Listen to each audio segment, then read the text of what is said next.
need to be, maybe it's more relevant to build an app around it for internal consumption or for an external consumption. But once you do it, do you really want to invest in all of this, the yellow ones? It's a side thing that you want to do in addition to your business to push it further. This is not your core business, right? Building IT mobile applications is not your core business. In such scenarios, it becomes very compelling for you to use the infrastructure services already provided by some vendor, especially for only that duration when you would be using it. For example, you do take my advice and you do build an app. Now you need to load test it. How will you load test it before it actually goes into production? Will you actually go to a vendor and procure all of this hardware to do that load testing? It could be of multiple magnitudes. You wouldn't want to do that. Once again, it's not your core business. IT has to be in the background, it has to be painless, has to be effortless as well. So what you can do in this case is rent out, so to speak, some space, some infrastructure and use it as a service. Saves you some critical time, saves you critical money that you can go back and pump in your business itself. In addition to this, think of another scenario. If you're an e-commerce website or you have some sort of selling motion where you sell through your website and you don't know how much traffic you're going to get on that website. So how do you design it?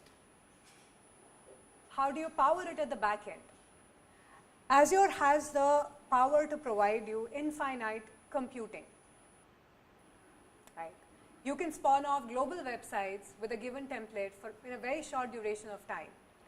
Use the existing templates, spawn off a global website. Your customers could be anywhere across the world. This also means that customers sitting in USA will not have to access data or website out of your Hong Kong data center. They'll be accessing your website from a data center which is closer home, probably somewhere in US. So latency for all the users across the world becomes very less. So to build truly global websites, Azure services will help. Any questions here? Okay. Last stack is something that you're very familiar with, software as a service. You don't worry about anything, you just go about consuming the service. Can somebody give me an example of software as a service? Office 365, perfect example. That's right, Office 365 is a service. You don't have to worry about what the runtime environment is for it, which OS is it running on, what is the networking, storage, etc. built on top of, built on the base for running this application worldwide. So it's a software as a service, right? What does Microsoft provide? All three. We provide all three. We have software as a service, platform as a service, infrastructure as a service. In fact, we have all four. We have on-premises as well. So no matter who you are, what your business is, this is a good choice. Because no other vendor in the market you would see with all the four offerings as of today. This also means that Microsoft is heavily invested in this entire space. We have the maximum number of data centers across the world. We are very serious about all of these four. No other vendor in the market you would see has all four offerings, and even the hybrid setup, if you see, not many players have it. So what's Azure and what's Office 365? Azure is just this bit. Platform as a service, infrastructure as a service, Office 365 is just software as a service. Let's talk a little bit about Office 365 first. I'll keep it brief. I know you guys know about it, so I'll keep it really brief. I'll go to one slide which tells you about our best offering, or we could start somewhere. Sorry.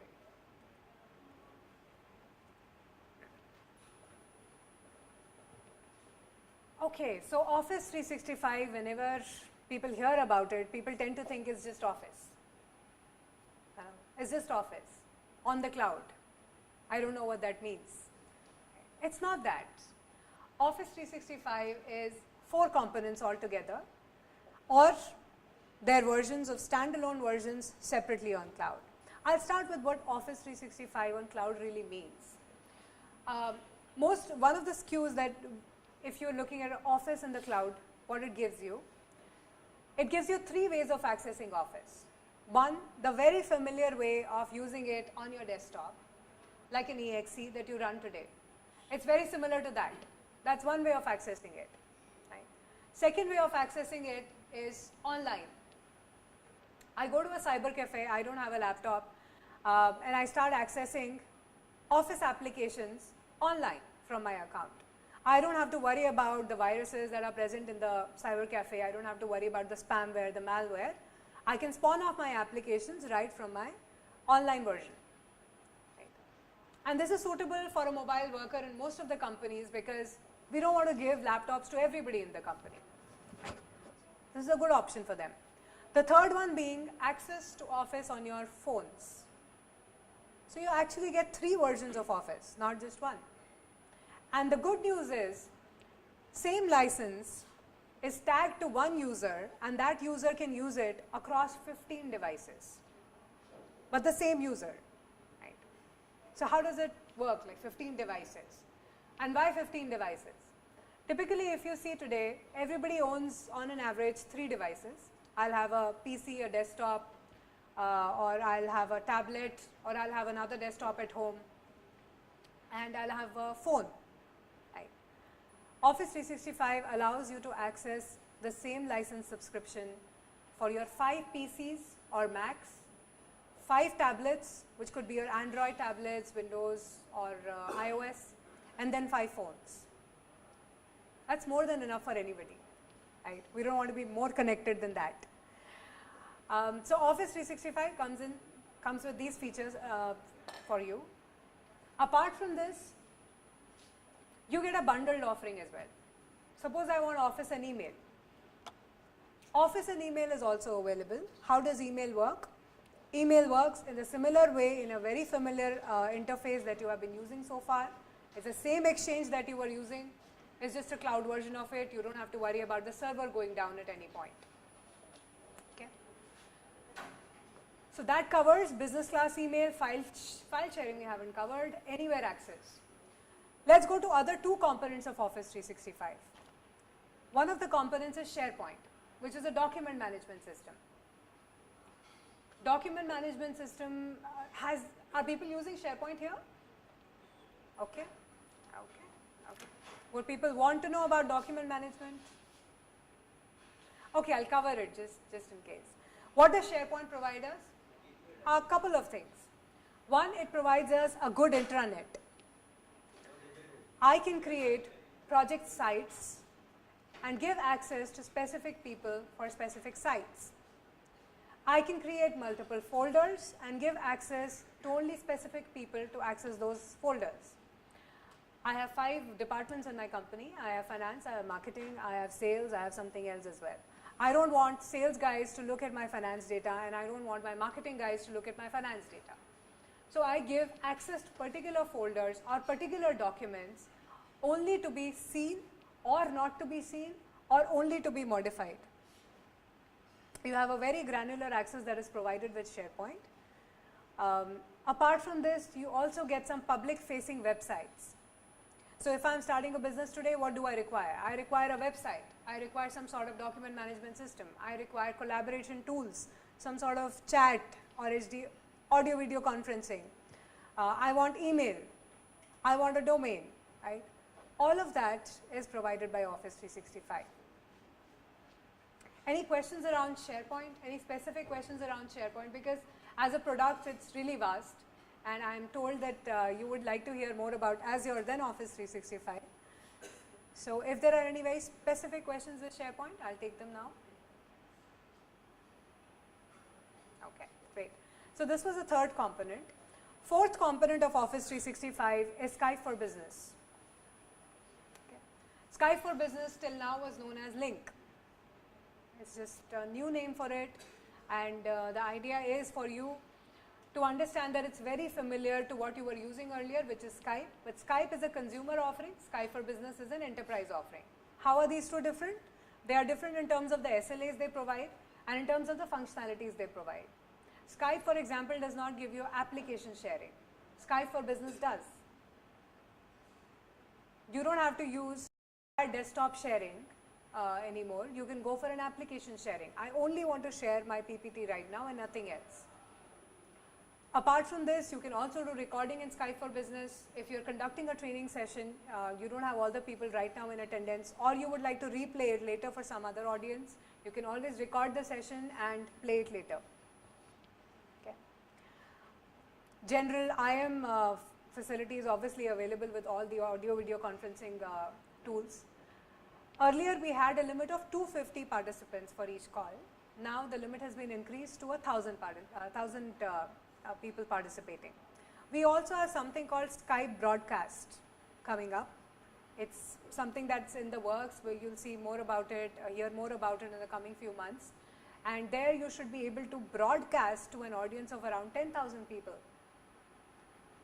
So if you're conducting a webinar, if you're conducting a session to audiences across the world or across the country, this sounds like a good option. And customers who will have Skype for Business right now will automatically get their upgrade Skype broadcast. Any questions here? No bandwidth questions. Will it work offline? Will I need internet all the time? No such questions. People tend to have that a lot with cloud versions. Okay, great. So minimum bandwidth that you would require for Skype for Business as such is 128 kbps. For a good video conferencing, probably 256 kbps minimum. But even if you are on a video call and you don't have a very good bandwidth, your audio will not be affected.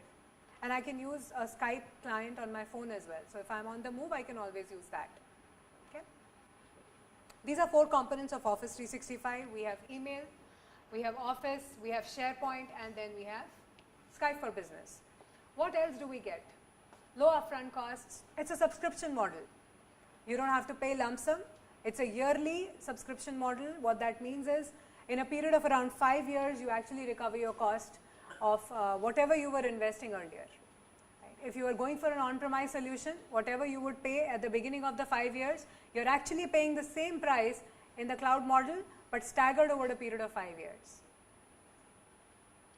Always current. Of course, you always get the latest version of Office and other apps. Technical support.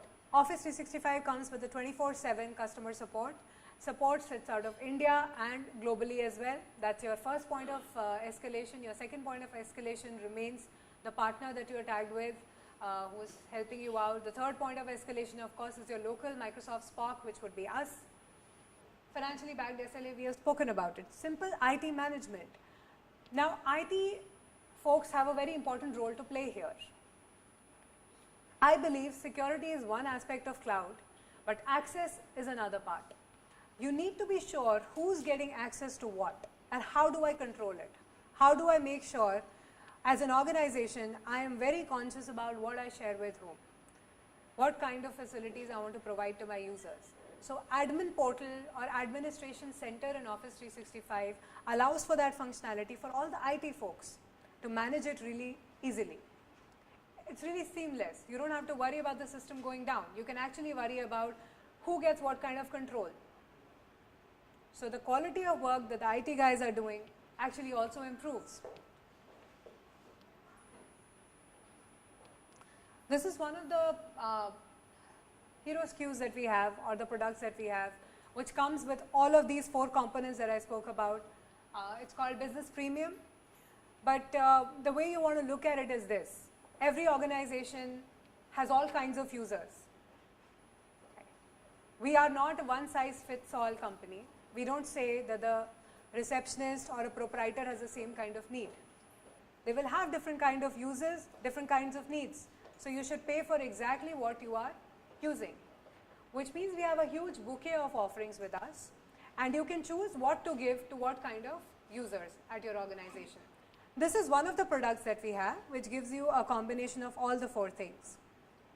You can also get these plans standalone, which means if I only want an online version of SharePoint, that's available. If I only want an email version online, that's available. Office version online, that's available. So standalone plans are also available.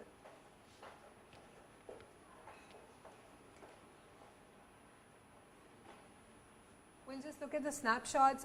It'll give you a sense of what I was talking about earlier. Email, we have the same look across devices. So the interface does not change. The familiarity does not change. That doesn't get impacted. Easy meeting management. A lot of things that you can do with Skype for Business. How it beautifully sits in your phone and shows you a calendar like this. This is essentially a Skype for Business interface.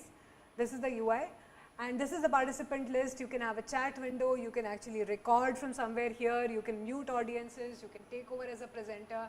Not only this, you also get one more functionality. Usually when we do meetings, one person is taking notes all the time, and by the end of the meeting, then the person consolidates the notes and sends it across. With this, what you can do is open a document as the meeting is going on, and everybody can be contributing to the same document at the same time, which means you can be taking notes while the meeting and everybody can see what is being written. No later hassles. Any other questions?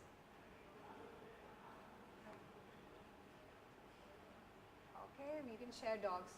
One of the things that you get with SharePoint is co-authoring and versioning. Co-authoring means if you and I are working on the same document, we can be working on the same document at the same time.